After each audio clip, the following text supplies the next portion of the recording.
Eastern slate with 6 sexy games on Sunday. Look at all that alliteration for all you literary types out there. I am Fast Eddie Fear.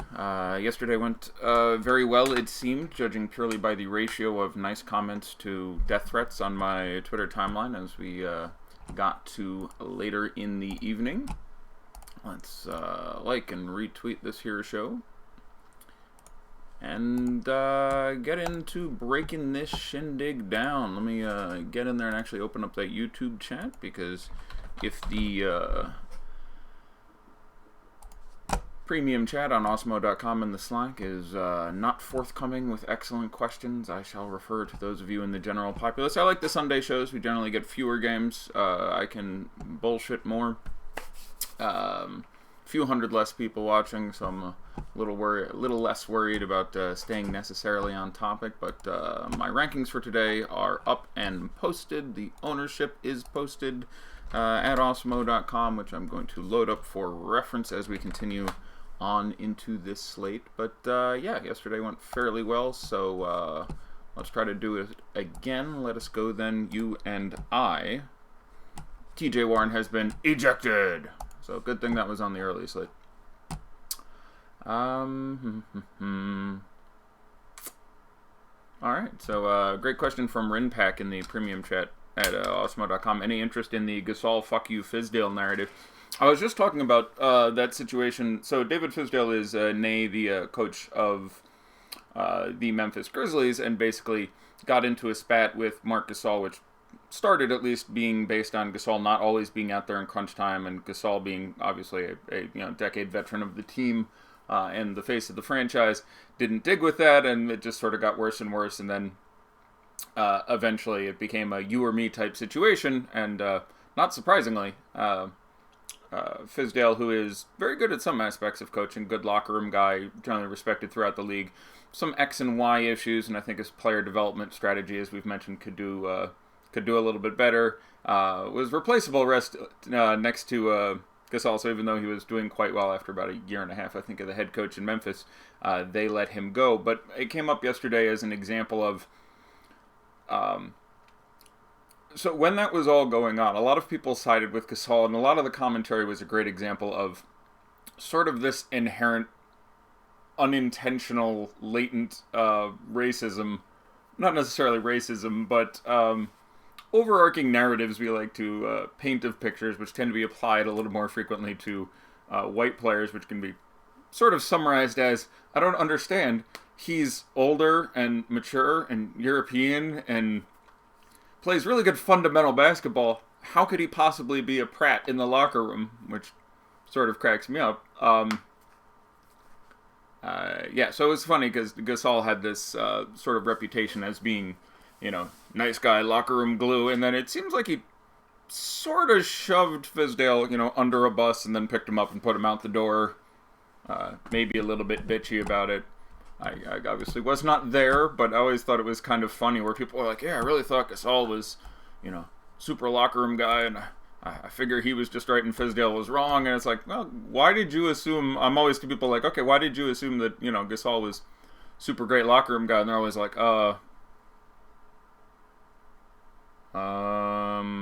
yeah, so, just a fun little thing there. But anyhow, we are, live. Do I have any interest in that narrative? Yeah, I mean, I also have interest in, Marc Gasol against a Knicks team with no functional defensive bigs of any real merit.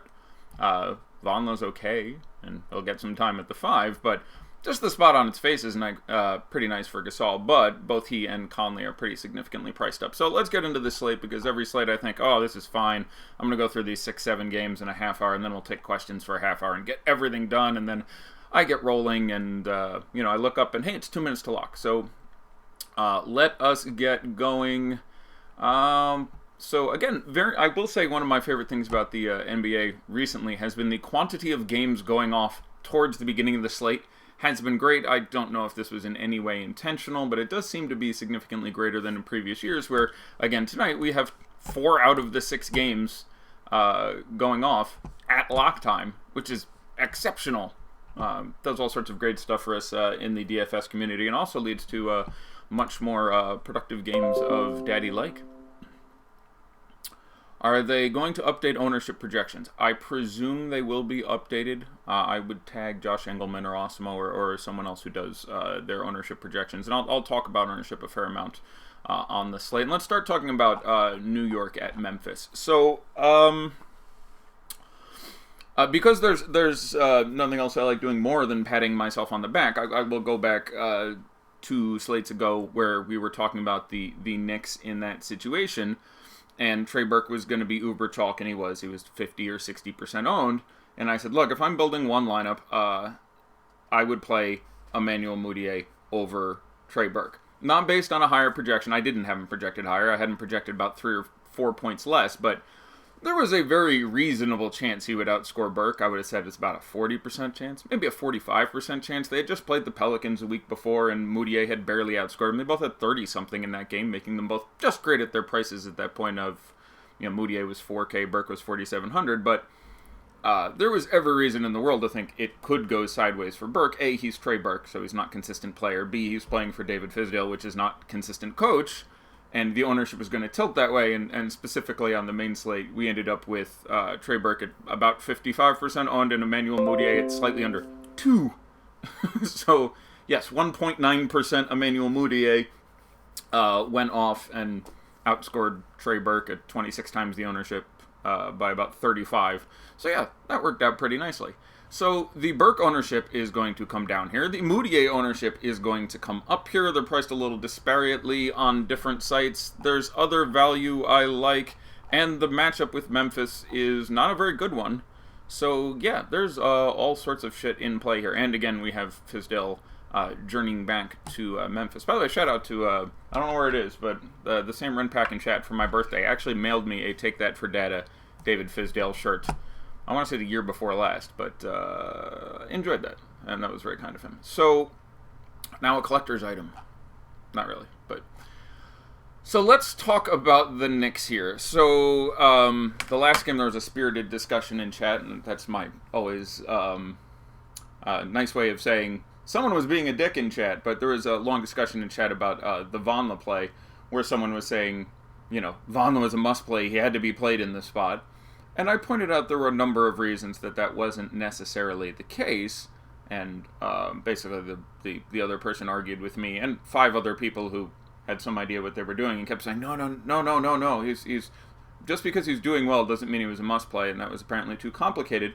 And we're in a similar situation here where, okay, the ownership's going to come down some, it's still going to be pretty significantly high, and there's a number of factors to be a little skeptical about here. 1, again, coach is a bit of a twit.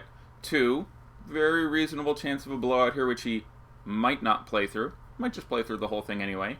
3, the shooting has been a little out of control. Off the top of my head, his last 3 games, I think Vonleh is 2 of 2 from 3, 2 of 5 from 3, and 4 of 7 from 3, I think it is. Last one was definitely 4 of 7. He's a fine 3-point shooter, especially for a big guy, and he's added that to his game, and he deserves some credit for that, but this isn't a team that gives up lots of open threes. And, in those 3 games, that's 40%, 100%, and 57% from the field. That not necessarily going to continue. Could it? Sure. On his face, 5,200, 5,300, Noah Vonleh is a very strong play. He's probably going to get him, so he is going to start. We already know that. He is probably going to get 32, 35, 36 minutes again. And even against a pretty sturdy front court of the Grizzlies, you'd still have to project him a little north of 30 fantasy points, and for 5K, that looks great. Again, for me, if I think he's going to be fairly chalky, and I'm going to go, we'll look at an Osmo ownership projection. On DraftKings, I'll just look at the top of the list. I have a feeling Vonleh is going to be towards the top there. I don't see him offhand, so he's apparently a little less than I expected. 16%. 16% would be around the median point where I'd be perfectly happy to do it and perfectly happy not to do it. For every guy, there is some sort of fulcrum point where it makes sense to play them in tournaments and where it does not. So, if you talk to me about, say, Trey Burke tonight, and we'll say we're talking DraftKings where he's $4,700, if Trey Burke was somewhere around 12% owned or less, I'd have a fair amount of interest in Trey Burke. He still has a big upside.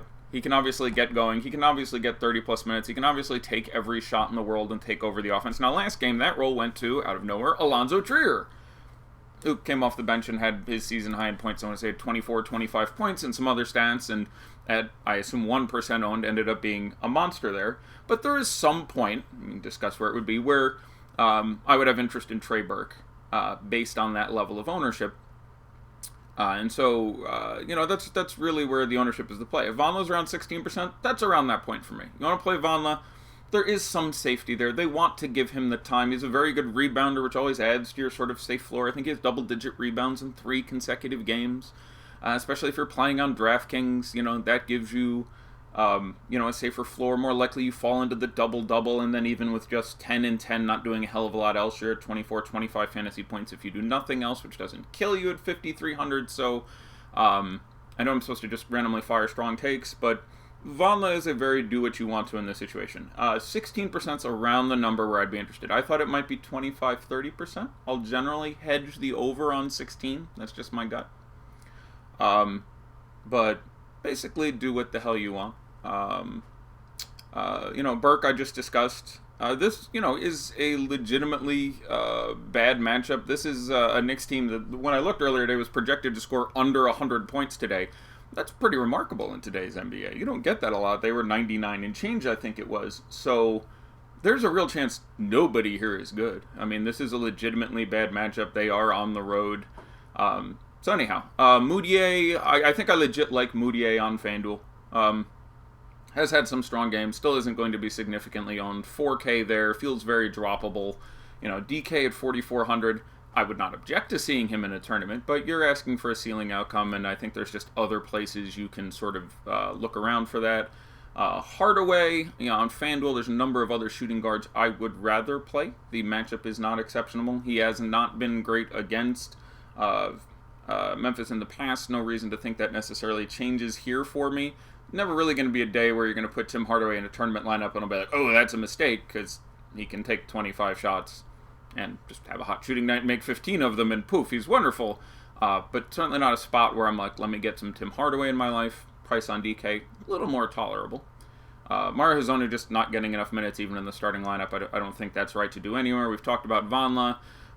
Cantor has not done well against Memphis, like most centers, has not done well against Gasol, like most centers. Again, never going to look at him in a tournament lineup because his ability to just go nuts in a certain environment and say that's strictly wrong, but certainly not somewhere I'm trying to slam him in. So yeah, I guess I'm saying don't feel bad if you don't have any Knicks. It's a little site dependent, but like if you don't have any Vonleh, I would not be crying in my Cheerios if I didn't have any. I like Mike Conley on DK at 8,100. There's really no reason not to. Tape, matchup, macro, micro. The price is obviously not that great. We were really happy with, $7,200 Mike Conley, $8,100 Mike Conley. You're spending for it, but that price is going to keep the ownership down. And there are not a lot of mega studs to pay up for tonight, and he's one of a number of guys in that 8K range who does carry with him enough of an upside. All these guys end up being priced better on DraftKings. Gasol, another guy who has just been massive this year, hasn't been a lot of the fall-off that people talked about earlier this year. Preseason, etc. Priced around $9,000 on both sites. Basically comes in as a pretty strong Joel Embiid pivot. I like Embiid a ton. He's my highest scoring guy on the slate. But Butler is in. That ends up being a slight negative for him. Maybe you catch a blowout in that game. Interestingly enough, Brooklyn and 76ers, and someone can double check me here because I'm just top of my heading this, seems to be the most blowout prone matchup in the NBA. They always have a fairly short line. And they played earlier this year once, and the Nets blew them out. And in the 4 times they played last year, I think there were 3 blowouts. 1 by the Nets and 2 by the 76ers. I think offhand they've had 1 competitive game in their last 5. Someone can check. I don't think that matters. I'm just mentioning it as a curiosity.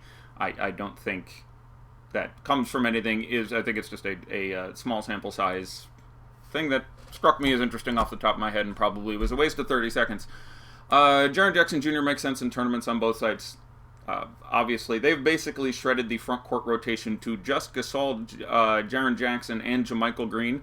I like all 3 of those guys against the Knicks. I have no issue with any of them. JaMychal Green, 4,200 on DK, 4,800 on FanDuel. Like him a little more on DK, but played north of 30 minutes each of his last 2 games.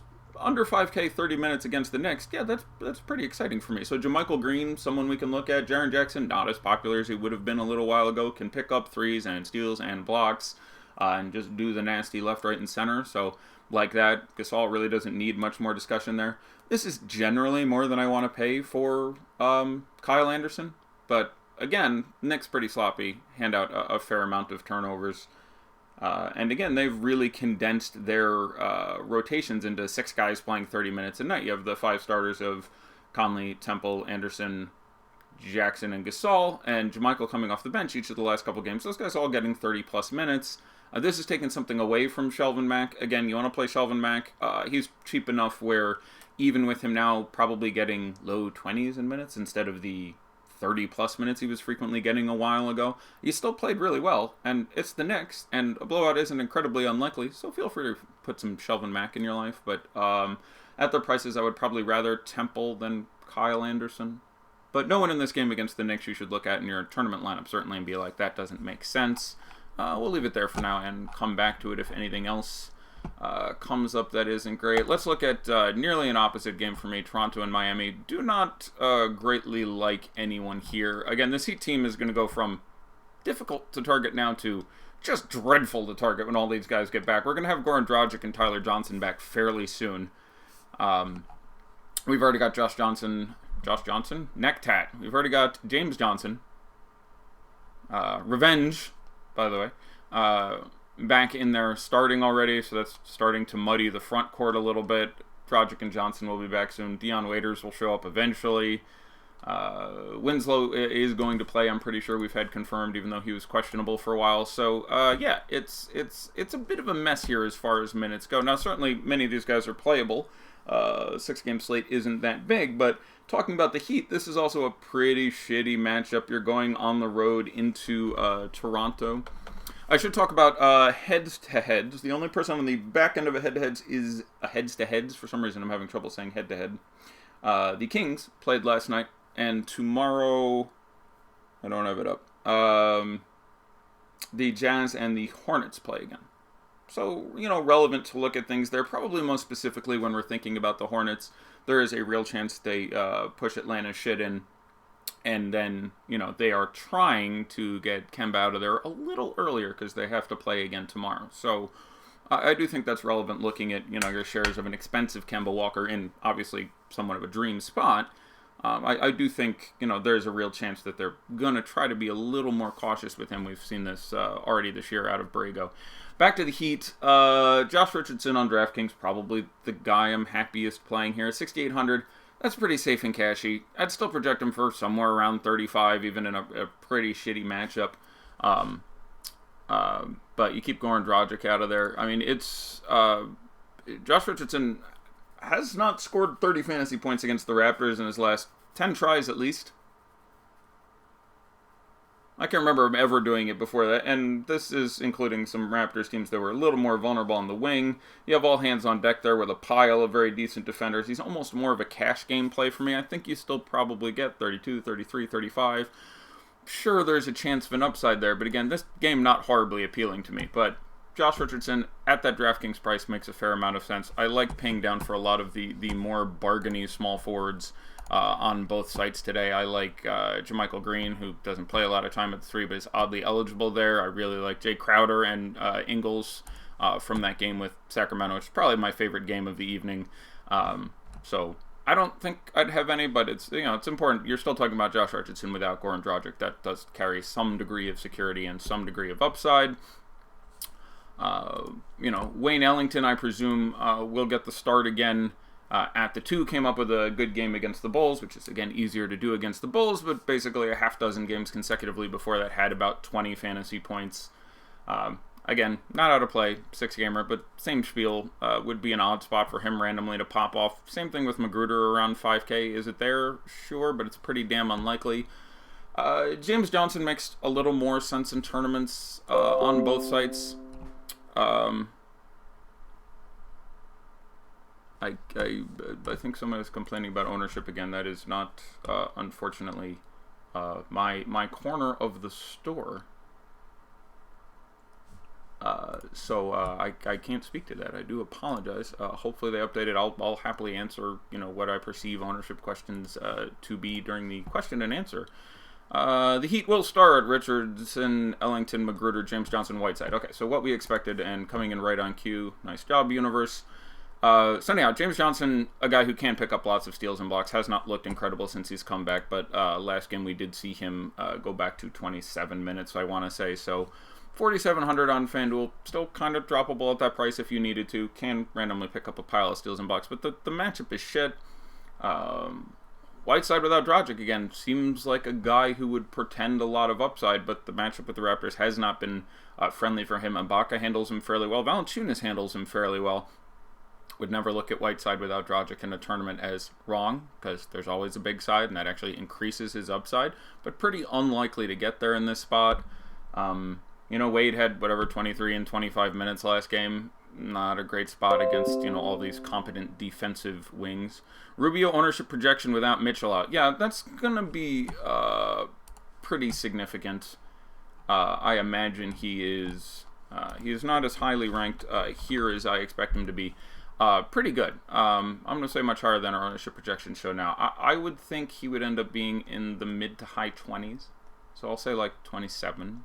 Be about where I'd put my spoon down on Rubio. Pretty similar on both sites. He's a little more expensive on FanDuel, but you have to run the 2-point guards. So I think that's about the number, and I do like him at that price. I think that's a pretty solid play. There's not many people on the Jazz I don't like.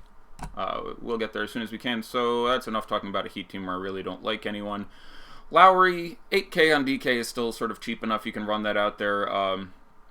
But again, this is a Heat team with a number of solid individual defenders. This is a Raptors team that is now 100% healthy and is one of the deeper teams in the NBA. I mean, they have the best starting 12 of any team in the NBA, I think. So Lowry, again, can pick up 14 assists. But with Kawhi in there and, 8K sort of cashy on DK is really the only spot I want to play him. Danny Green, same thing. Pretty unlikely you're going to get there, especially in this spot, but go ahead. Kawhi Leonard, I sort of like just because he is going to be everybody's last option to look at high-priced guys. And even in a not particularly wonderful spot, I do think Kawhi Leonard carries pretty significant upside. Again, we haven't projected right now for about 17% ownership. That ends up coming in well under Embiid and well under Kemba Walker. So of the guys you actually can spend some money on, he's underpriced. And just because of small sample size, looking at one game, one night, there's a very reasonable chance he's the highest scoring player on this slate. Getting 55 out of him here isn't crazy, and only getting, 46 out of Kemba and 51 out of Embiid wouldn't shock me either. So I probably would try to over-own Kawhi just based on that incorrect valuation by the community at large, I would guess. Pascal, playable on DK at 61, FanDuel at 75. You really need a lot of things to break right your way. And again, the team is entirely healthy. They've announced Valanciunas is starting again, which actually I think ends up costing Pascal a minute or two. Not getting a great deal on Ibaka. Not getting a great deal on Van Vliet. Deal on right on DK at 3,500 I still think has some merit, but the minutes haven't really been there. It's messy, so let's just move on to another game for now. We'll come back in questions if we need to. The aforementioned 76ers Nets game, whether or not Jimmy Butler played, Joel Embiid was going to be my favorite play in this game, but now that Jimmy Butler is playing, my second favorite play in this game is probably Jimmy Butler at limited ownership. It's still Jimmy Butler. The minutes have been down. He's not 100% with what I believe was an ankle issue. There's a number of reasons to be concerned, but again, somewhat shorter slate, especially with a couple games you can kind of write off.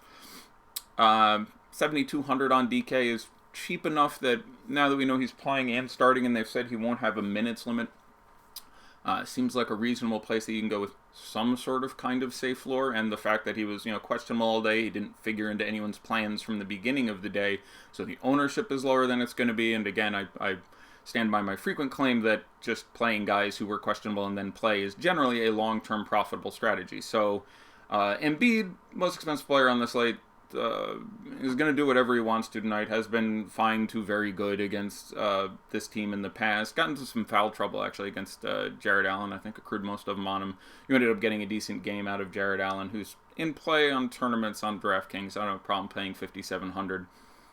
But Yeah, Embiid's going to get whatever he wanted. You kind of wanted Butler out. That would have felt a little better, but his usage relative to Butler's is less relevant. Plus, he gets time on the court without Butler as opposed to Simmons, where they have they play pretty concurrently. Almost all their time is on the court with each other. So, still love Embiid.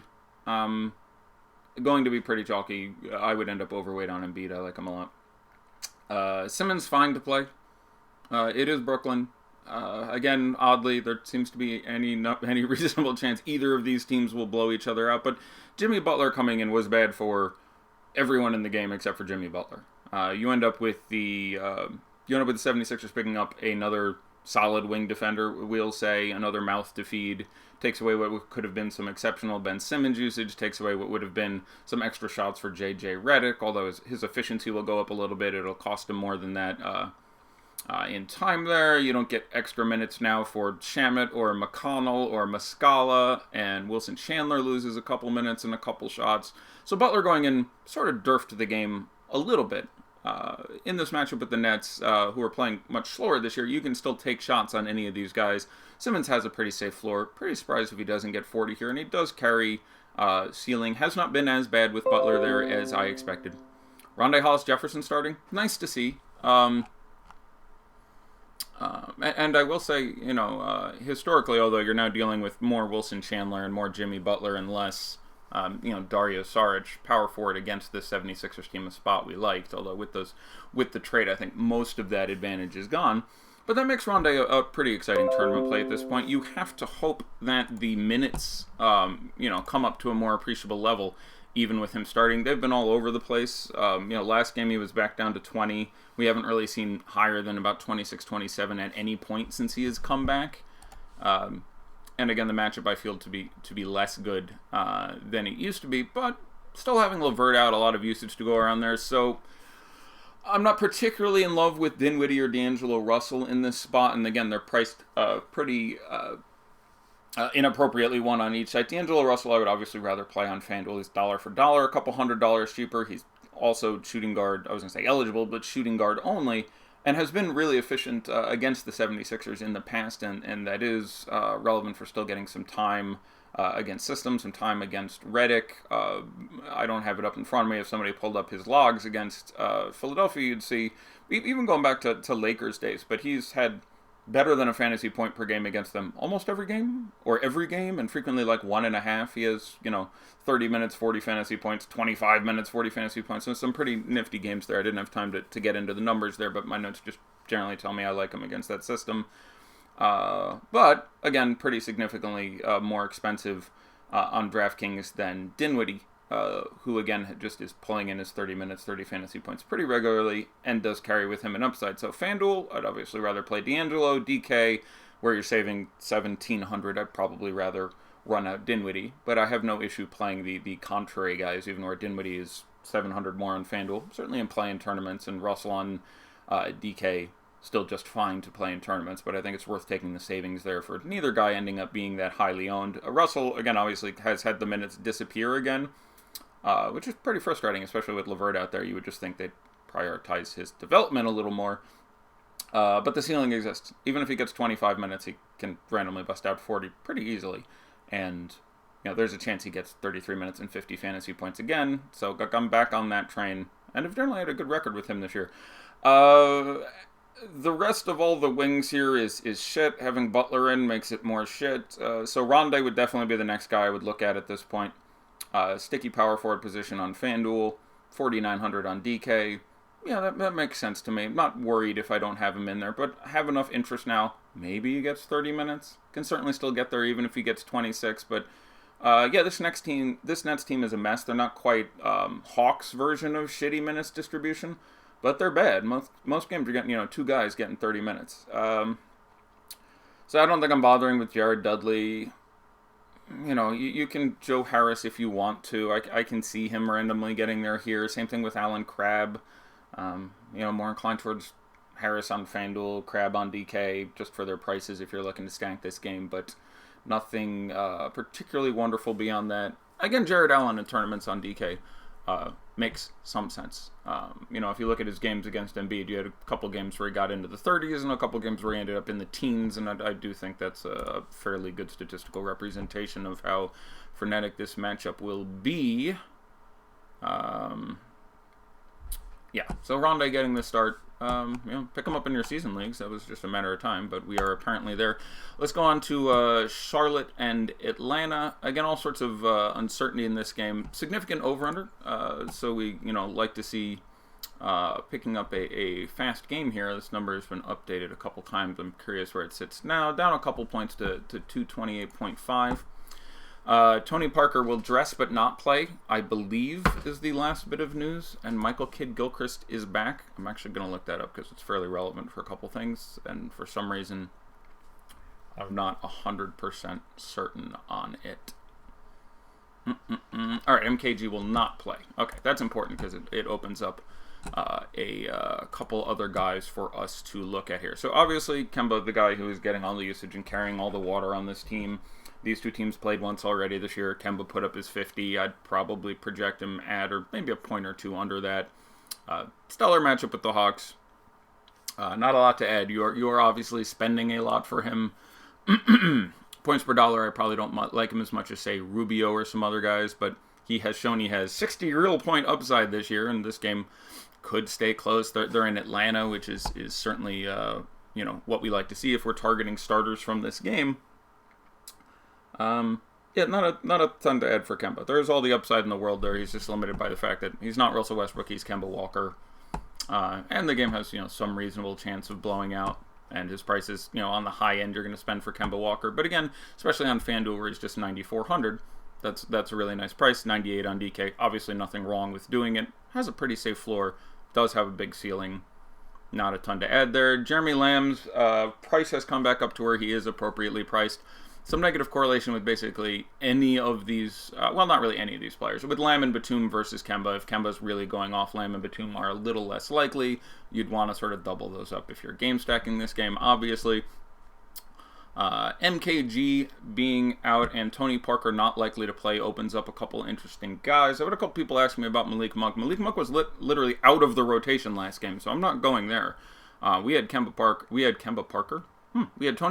and Michael Kidd-Gilchrist out last game too, and Malik Monk did not play. He did not step on the court. So your man there is Sizzlin' Bacon. Dwayne Bacon, 3,800, 3,100. He's your value guy. If you want to do that, you're looking at 20 minutes, give or take 2, and probably 20 fantasy points, give or take 2. We like the matchup. Would play in the blowout, so $3,100 Dwayne Bacon on DK. I like $3,800 on FanDuel, certainly in play where it's droppable. Would rather do that than, say, Miles Bridges for the roles they're looking at right now. Both Batum and Lamb, tournament guys. They're very good tournament guys tonight. The matchup does give them the ability to, carry huge upsides. Perfectly happy to get one in there. Other people have spoken as if they're, must plays. I don't think that's the case. Cody Zeller, it's someone, we're always going to talk about there. We like him a little bit more without MKG in there.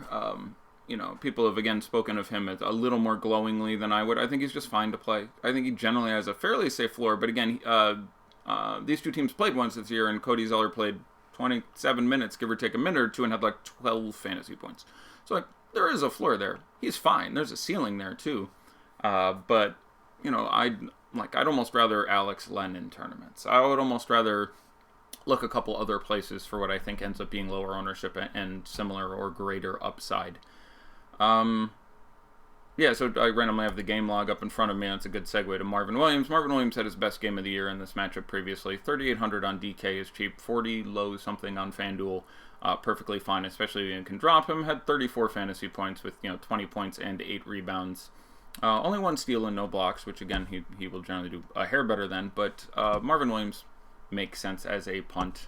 I imagine his ownership is projected in the 10-12% range. 21% right now on DK. But $3,800 is markedly cheap. And I like that. Does carry with him some reasonably safe floor, and that is cheap. But that's higher ownership than I would have liked. But Marvin, one of a number of guys you can look at instead of, say, Vonleh, if you keep coming back to that and want to get away from it. The Hawks, with everyone there, with everyone but Alex Poitras there, they're going to play 12 dudes, and no one may get 30 minutes, and everyone may get double-digit minutes. John Collins, especially on FanDuel, probably the first name we want to look at. The ownership will still be down because he just hasn't had the big game yet that he could. He's actually sort of very Vonleh-like, especially as a rebounding ability. Athletic guy, 5K on FanDuel. That's just a little bit too cheap. He's going to bang out a 40-point game if he continues to get 30 minutes in the near future. No reason he couldn't do it here. I legit like John Collins, so I think probably gets his 30 minutes. After that, I don't know. Bazemore is active, but won't start. Kevin Huerter will get the start. He actually he started the last time these two teams played and had, 25 or something. But, Bazemore is active and apparently will play, and they said doesn't have a minutes limit, so that, limits it there. They're constantly giving minutes to Bembry and Len, and Justin Anderson is apparently on a 17 minutes limit, so he's getting 17 minutes, which comes away from all these wings of, Bazemore and Huerter and Bembry and Len, and Taurean Prince, of course. So, I'm not shocked if no one on the Hawks is good here. I would probably say my favorite guy on either side is John Collins. After that, Len or Dedmon in tournaments. Just need the other one getting in some foul trouble. The other guy can get 30 and randomly 40 fantasy points. They both do have that upside. Dedmon was somewhat chalky earlier this week, and at 4,200 only had 26 fantasy points, but that was shooting 1 for 8 from the field and 0 for 4 from 3, I think, and having a couple steals and a couple blocks and a half dozen rebounds and a couple assists, and all the stars can align for these guys to go off. So some interest in tournaments, but the wings, especially the minutes, get all screwed the hell up. Jeremy Lin, when he cost 4K, made plenty of sense. Now he's closer to 5K. I think he's 48 and 47. If you really want. Trae Young, price starting to descend to represent his inefficiency. I will randomly grab the game log and see what he did in this spot last time. I'm sure he was, fine. So, fantasy points this last time. Your starters were Trae Young had 35, Huerter had 25, Bazemore had 32, but isn't even starting here. Len played 19 minutes and had 17. Dedmon came off the bench and played 19 minutes and had 18. Bembry, 18. Carter, 18. Jeremy Lin had 26 and 18 minutes. Okay, that feels pretty good. But again, 7 for 9 from the field. I'll take the under on that. I'd project him for like 22, which at 47, 48 isn't super, exciting there. Poitras played 17 minutes and had 18 fantasy points. So they have the same crew of guys. They're going to run out there plenty. Plus Justin Anderson now going to play 17 minutes and just, I don't know. There's a whole lot of risk with all these guys and really hard to tag the upside. So, Huerter is super cheap, no problem. Collins is too cheap, okay, no problem. Past that, you're probably asking for more trouble than potential benefit you're getting. Let's go on and talk about what's probably my favorite game of the evening, the Kangs and the Jazz. These two teams have played twice already this year. Two very competitive games, two high-scoring games too. The over-under in this game, let me find an updated one. Holy shit, commentary. Let me find an updated one. Currently sitting at 220. I do like the over on that. Mitchell bringing out should bring it down a point or two, but they played twice this year and had, I want to say 230 and 240 fantasy points in those two games, give or take a point either side. So I would like the over in this game were I to place a sports bet. Obviously, the big news for the Jazz, Donovan Mitchell is going to be out. So let's dissect the situation for a bit. This is an 8 p.m. Eastern game, so 2 hours post-lock. We may have no news. I will get to all the QQs in a second. We're 2 games left. Hopefully both of them. The first one will take a minute. The second one should be pretty quick. I do like Ricky Rubio a lot here. 7K and 6,700 gets the most functional boost when you replace Donovan Mitchell with probably most likely Royce O'Neal. Although it should be worth pointing out, this is the third game that Donovan Mitchell has missed as a starter this year. And Royce O'Neal started neither of the previous ones. One was Grayson Allen started one. I definitely remember that. And the other, I believe, was also not Royce. But let me see if I can pull those up. I had them, and they've disappeared on me. But point being, I think because we expected Exum to get the start in one, and I know he didn't. They were Royce O'Neal and somebody. Someone get a second, send me a message on the other one because my computer's being slow and I don't want to risk bullocking the whole thing. Royce to 5'9", not a great fantasy guy. Maybe you get 25 out of him. If we get his confirmed starting, I think he's fine as a cash punt. Probably like him a little more than Hoarder. Probably a little safer, but pretty surprised if either of those guys get to 30. But I love everyone else on the Jazz. They're just too cheap in a massive pace-up spot against a spotty defense. So basically the next 5, I'll go even 6 guys where you get into Alec Burks, I really like. If you look at those games, again, I don't have the logs up anymore. I had pulled them before, but if you look at the games where Donovan Mitchell was out, he only played 12 minutes in the last game. You got, I think, 22 minutes for the rest of the game out of Alec Burks and took a dozen or more shots. One of the other games, he was, I don't remember, but he gets lots of shots and makes a reasonable amount of them. Obviously, we can't predict the makes, but at his number, you probably don't want him starting. But if he was, it wouldn't concern me. If he's starting, you're probably looking at a couple extra minutes. If he's not, you're looking at some extra usage. But Rubio, Ingles, Favors, Gobert, Crowder, Burks, I'm basically fine with in anything. They're all just way the hell too cheap. Burks, especially FanDuel. FanDuel, Burks is 3,500. He's actually the nut floor. DK's 41, which is still fine. But if you look at, his game logs this year, you would find that he had a couple good games, and they were the 2 games that Donovan Mitchell did not start and did not play. Royce did start the other one, only 19.2 fantasy points in a blowout, or 19.2 minutes in a blowout. That sounds about right. Like, I'm not running Royce in any tournament lineups unless I've got, 20 or so. He's just not an upside guy. It's sort of like playing Torrey Craig. Like, starting doesn't mean a lot to me. He's in that category of, probably going to start. I'll give him 24 minutes or what have you. So, Rubio, too cheap. His usage comes up. There's a reasonable floor there. You look at the 2 earlier games this year. One of them, Mitchell in for both of them, obviously. One of them, Rubio, was great. The other one, he was totally shit. Had like 10, 12 fantasy points the first week of the year when these 2 teams got together. I don't think that's apropos of a hell of a lot. So I like Rubio a lot. If his ownership is as low as we're looking at right now, where he's in the teens, I think he's closer to 25 to 27. I'll say again. But if his ownership's all the way down there, then I absolutely love him because the real spot you can get 45 out of him and comes with a safe floor and he's not that expensive. I like Ingles. You got basically 30 out of Ingles both the 2 times they played previous year. But again, this is a situation where you have a tremendous matchup. You have the pace. And now you have Donovan Mitchell out, so just all these other guys are getting more time and more shots, and they're all priced lower than they should have been already. So these guys just all look really good on paper. Rubio, Ingles, Favors, Gobert, Crowder, Burks, at the very least, are all priced too cheap. Of those 6 guys, I'm going to be really surprised if 4 of them aren't good to great. I'll be pretty surprised. It's just kind of unlikely. Ingles priced especially well on FanDuel, where he's dollar per dollar, the same as DK. Again, remembered how to shoot a basketball, a la LaMarcus Aldridge and other guys who just didn't shoot well for a week and everyone thought were suddenly washed up. It's not quite how that works. Burks, again, priced especially well on FanDuel. But FanDuel, a lot of lineups I have would start with those guys at the 1, 2, 3, where I'd be like, okay, Rubio, Burks, Ingles, and then build around from there. Throw Embiid in at center a lot of the time. No issue with you playing Gobert. Gobert was good for 40 or a hair more in both of these matchups.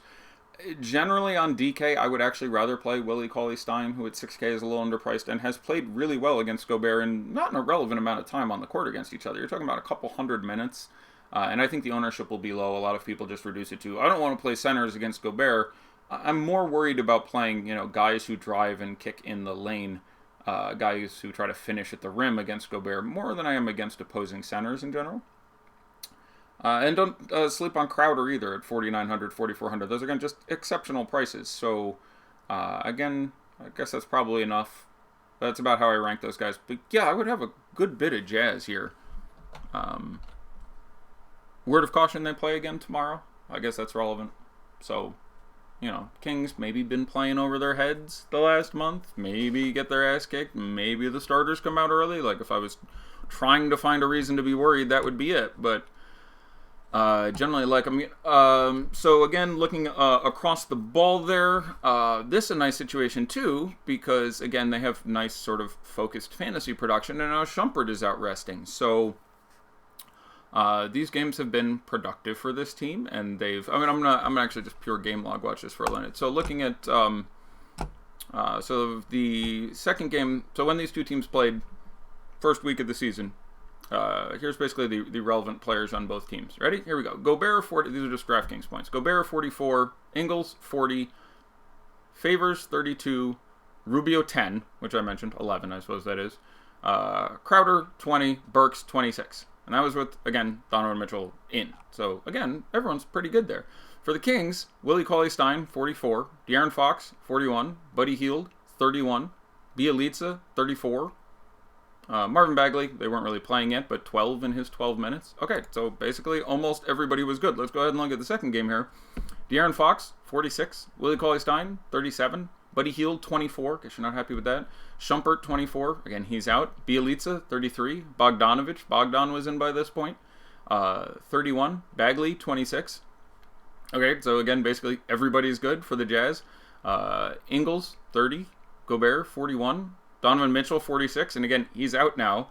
Rubio, 33. Favors, 29. Crowder, 28.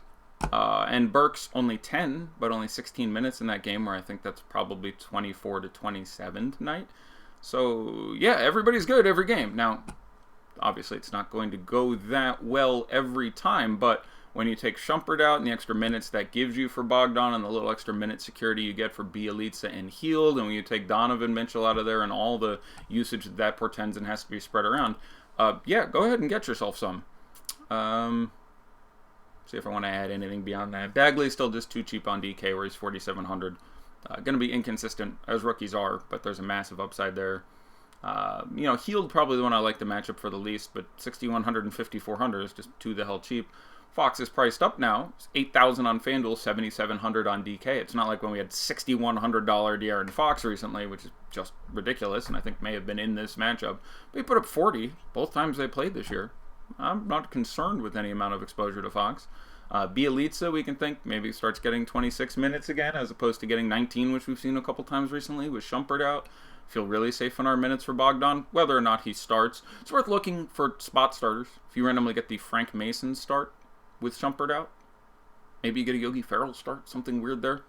Something worth taking a look on as we look for late swapping. But and then the other late game, which I have much less interest in, the Trailblazers and the Clippers.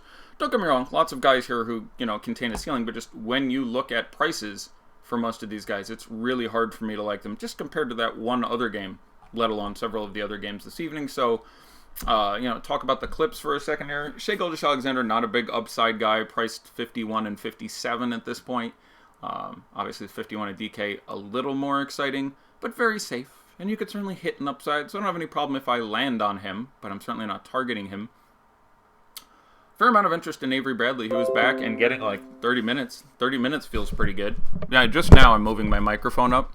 Now, I reinstalled everything recently, so apparently my volume is better, or people would be yelling at me more, but challenged when it comes to microphones. Avery Bradley, I think gets 30 minutes again, 3,400, 3,500. I like that as a punt play, especially FanDuel. DK is 400 over the minimum. A couple of those other guys, 31. I could probably rather play Bacon. I'd probably run a couple other guys, so I think I have more likely path to upside. But FanDuel, literally the floor. Yeah, go ahead. I like Gallinari more than Tobias Harris tonight. Generally, most days you're getting, 30-ish out of Gallinari and 35 or 40 out of Tobias Harris, depending on where they're relatively priced. That goes back and forth. But Gallinari is 1,500 cheaper on FanDuel and 2,100 cheaper on DK. At that point, I will go with Gallinari. These two teams did play again earlier this year, and no one was really that great, which doesn't surprise me. It is a matchup that screams any individual, at these prices. But in that game, you got 28 out of Gallinari and 36 out of Tobias Harris, which is, again, almost exactly what I would project them for tonight. I will take Gallo at his prices rather than Tobias at his prices. I would project Tobias for a little higher than that. That's unfair to him. He had 36. I think I'd have him at about 38.5. But, just not a bargain anymore. One of the biggest bargains at the beginning of the year. A guy we talked up quite a bit because we knew his role would be there. Lots of messages. News, don't care, news, don't care, news, don't care. And Dwight Howard listed as questionable for Monday. I'm sure he is having an interesting day today. My mic is fine when I'm solo. When I have a host, theirs is usually higher. Interesting. It's probably just when it's Josh, not when it's me, because I am hosting when it's me and Chris. As in, by hosting, I mean not doing the Johnny Carson as opposed to Ed McMahon role, but I am actually running the broadcasting software as opposed to Josh runs it when it's Josh and I. So that may be part of the madness there. I don't want to play Montrezl Harrell Zezel at this price, 8,300 and 7,300. Look, it's a fine spot, and he is someone we talked about all year, but we are at the point where, you know, he has, as good as he's been, one game over 50 fantasy points this year. And that's really what you're banking on. If you're paying that nut on FanDuel for him at 5,300, you're not complaining, or 8,300, you're not complaining if you get 45, but you know, the last time these two teams played, he played 25 minutes. I'd project him for a couple more here, but he went 8 of 9 from the field, which is really good. He had 3 blocks and a steal, which is really good. Ended up with 19 and 6 points and rebounds. Had 37 fantasy points on DK, 40 on FanDuel. You're not really happy with that at 8,300. You're fine with it, but again, that's 8 of 9 from the field, 3 blocks and a steal.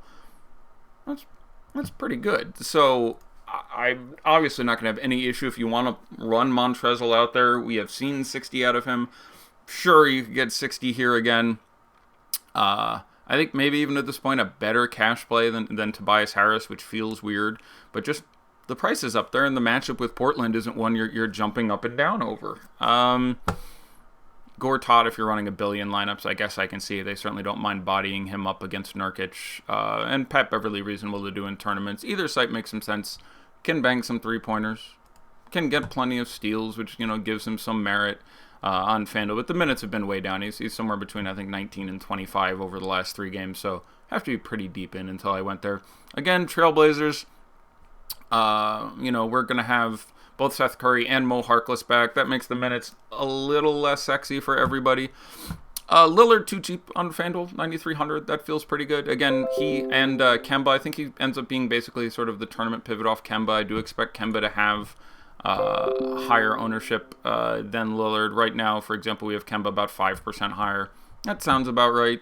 You know, I'd probably rather Kemba at that point. That's not quite enough ownership discount. I would rather attack this Clips team, you know, through the forward spots than against where I think they have a number of exceptional guard defenders, which is interesting. Looking at their stats, you know, people keep telling me all day, you know, this is a great matchup for Damian Lillard. I can't wait to Damian Lillard, and I don't really see it.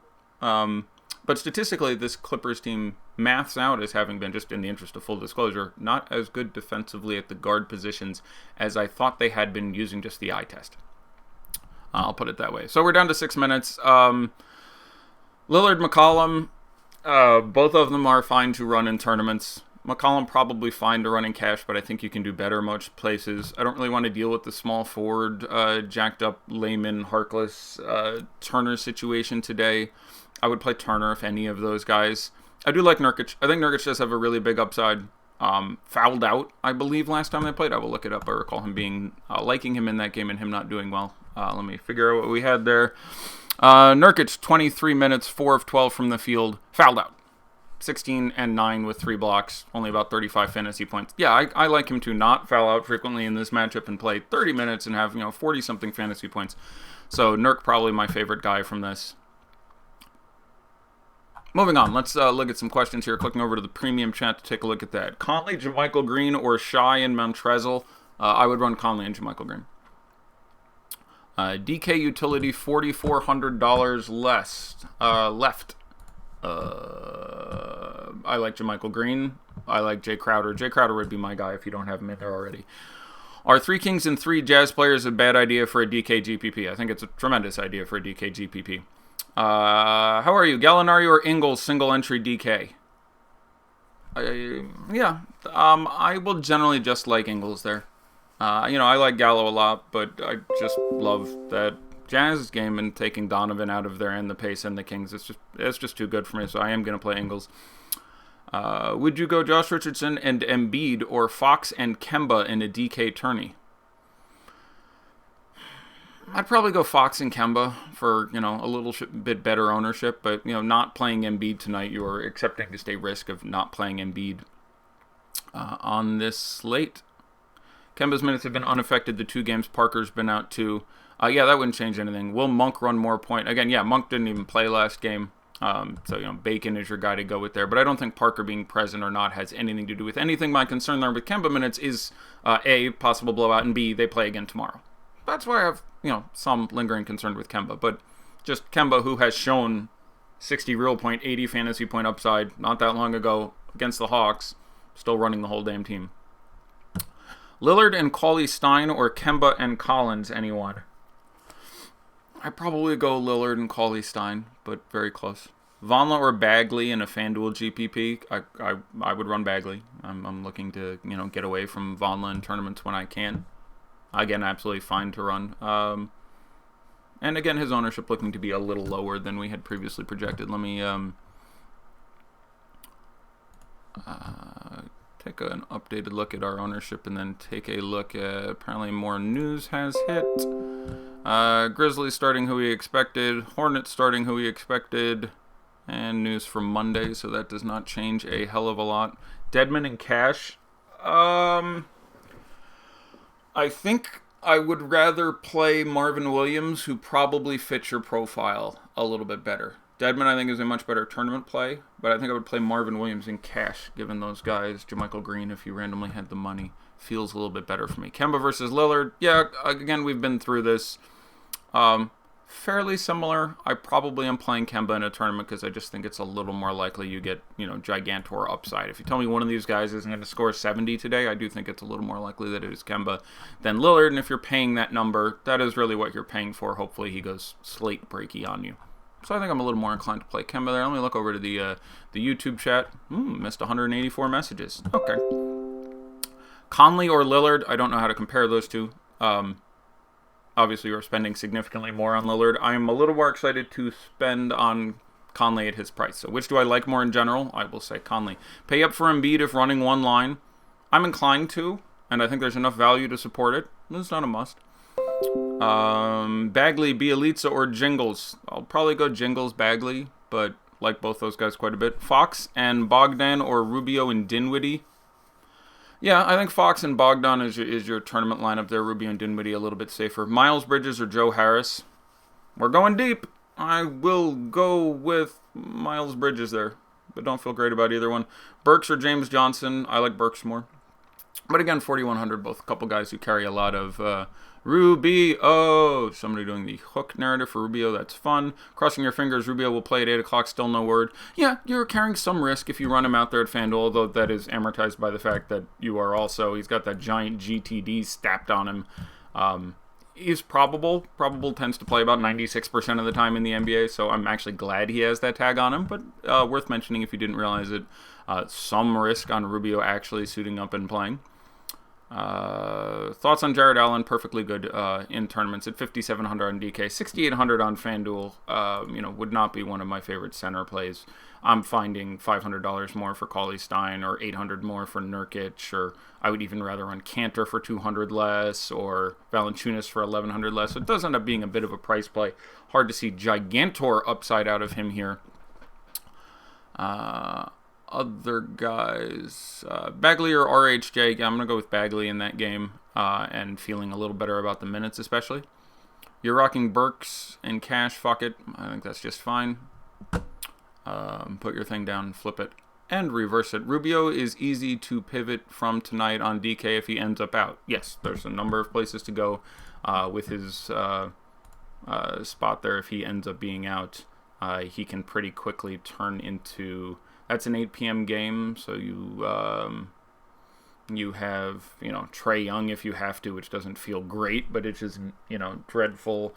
Depending if you had him in a guard spot correctly or not, you have Jay Rich to pivot into at the same time. So you have, that's the, I got my game times confuzzled there. You only get the last 2 games.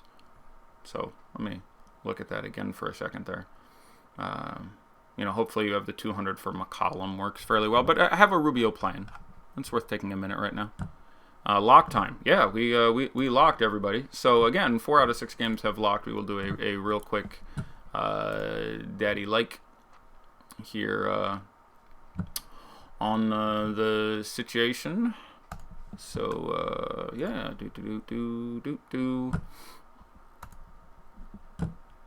Lynn is fine. If you end up with Lynn, it's just the prices come up a little bit and the minutes are all jacked up. So I got a 200K pull-up jumper. That might be the biggest for the night, but that's the biggest one I have. So looking at the ownership there a little bit, yeah, Embiid nearly 50%. I was going to say I thought Embiid's ownership would be larger than we ended with it projected as. There was just a lot of value opening up, and he's the best center in raw points production by like 18. So it's kind of hard to not get on into that. So we will have Knicks and Memphis ownership, which will be really interesting. Unfortunately, we don't get the other big game of the evening. So ownership on the slate. Number 1, Joel Embiid, 48.9%. Yep, that's about right. You're coin flipping it. Number 2, Noah Vonleh, 33% and change. Yeah, that's even a little higher than I had him. But I was pretty sure he was still going to catch that ownership. So, 16% would have been about right for me. 33%, yeah, I'm just going elsewhere. There are just any number of ways he can fail. And I'm looking at that as a possibility. Don't feel bad if you have him, but I would have looked otherwise. Jeremy Lamb, 30%. That's a little bit higher than I expected. His price back up over 6K. Potential blowout. A fine spot. Obviously not great if you're running Kemba out there unless you're trying to stack this game. But I'm a little surprised it's that high. Kemba himself, 28%. Okay, seems about right. Ben Simmons, 17, feels about right. Rondé, 16% getting the start, feels about right. Marvin, 16, yep. Tim Hardaway Jr., 15. Okay. Jeremy Lin, 15. Again, I'm probably under on that in this specific spot with the price up, but Lowry, 14, sure. Dinwiddie, 13.5, sure. Dedmon, 13, sure. Collins, 13, sure. Batum, 13, sure. Trae Young, 12. Jaren Jackson, 10 and change. I like that a lot. Gasol, 10. I like that a lot. J. Rich, 10. Seems right. JaMychal, a little under 10. I like that a lot at his price if he's still getting 30-plus minutes against the Knicks. That's I feel like a spot we can take some advantage at. I imagine we're over the field on JaMychal. Cantor, 9. Conley, 9. They're both 8.65% exactly. I'd rather have Conley there, though obviously you're spending some extra money, but pretty excited about getting Conley, who can compete with Lillard and Kemba, in this spot, and Simmons as being the highest scoring point guard here. At that ownership for less feels pretty good. Kawhi, 8%. I'd be happy if I had that. Kyle Anderson, 8. About right. Alan Crabb, 7.5. Not for me, but again, $3,900. How bad can you go? Trey Burke, 7.4%. Sure, that feels pretty good. Moutier, 7%. Yep. James Johnson, 7. Yep. D'Angelo Russell, 6.5. Feels good. Redick, 6.3. Feels good. Wilson Chandler, 6 is fine. Jimmy Butler, 6%. Yeah, I like that a lot. Just 6% Jimmy Butler against the Nets. You don't have to wickedly overthink that. Yes, he isn't getting all the usage. He's not getting all the Thibodeau time. But still, Jimmy Butler against the Nets at 6% feels pretty good. Taurean Prince, 4. Valanciunas, 4. Siakam, 3.4. Miles Bridges, 3.3. Rodney McGruder, 3. Jared Allen, 3. Damari, 2.4. Garrett Temple, 2.3. Bembry, 2.2. Wade, 2%. Trier, 2%. A little lower than I would have expected after his massive game last time. Again, the matchup is shit, but maybe he gets there. Monk, 2%. Okay, maybe he's back in the rotation. Ed Davis, 1.8. Dwayne Bacon, 1.8. I like that. Hoarder, 1.8. Less than I would have thought. Starting at 3,300. Still not great, but Danny Green, 1.7. Justice Winslow, 1.6. Fred VanVleet, 1.1. Landry Shamet, 1 even. Frank the Tank, 0.9. He was in the rotation last game, and you had no Biyombo, no Willie. Both of them, I think, were healthy for that game. So maybe he holds on to that backup center spot there. Bazemore, 0.8. I guess you have to like Bazemore at 0.8. Shelvin Mack, 0.8. Muscala, 0.7. Bam Adebayo, 0.57. Guillermo, 0.56. Len, 0.46. I like $3,900 Alex Len at 0.46. Zonia, 0.4. Anunoby, 0.25. Kevin Knox, 0.23. Devontae Graham, 0.22. Kelly O, 0.19. I'll take the under on him actually playing. Vince Carter, 0.19. Shabazz, 0.18. TJ McConnell, 0.17. Amir, 0.14. Delon Wright, 0.13. Amari Spellman, 0.11. Mitchell Robinson, 0.1%. Kind of like that at his price. Again, 9 blocks is the thing he does. Frank Ntilikina, 0.9. Tony Parker, 0.09. I'm not going to say, I mean, he's technically active, so that will not end our game for this evening, but apparently he's not supposed to play. Generally, I like to take players in DFS who actually play. Hashtag analysis. Damian Dotson, 0.09. Justin Anderson, 0.07. Dudley, 0.07. Miles, 0.07. Caspi, 0.06. Rob, 0.04. Brooks, 0.05. Michael Kidd Gilchrist, 0.05. Congratulations, you played yourself. Our game is done for the evening. Thank you, as always, for your rapt attention. Congratulations to the apparently many of you who won last night. Those who didn't, hopefully we get there for you this evening. Again, you can check out all my content, my curated player pool, all the goodies you get from this voodoo that I do so well. If you're a premium member at awesemo.com, look us up. Join our awesome community. Win with the team. It feels good. That being said, I am Fast Eddie Fear. I will almost certainly be back tomorrow, and have a good evening. Best of luck in your content.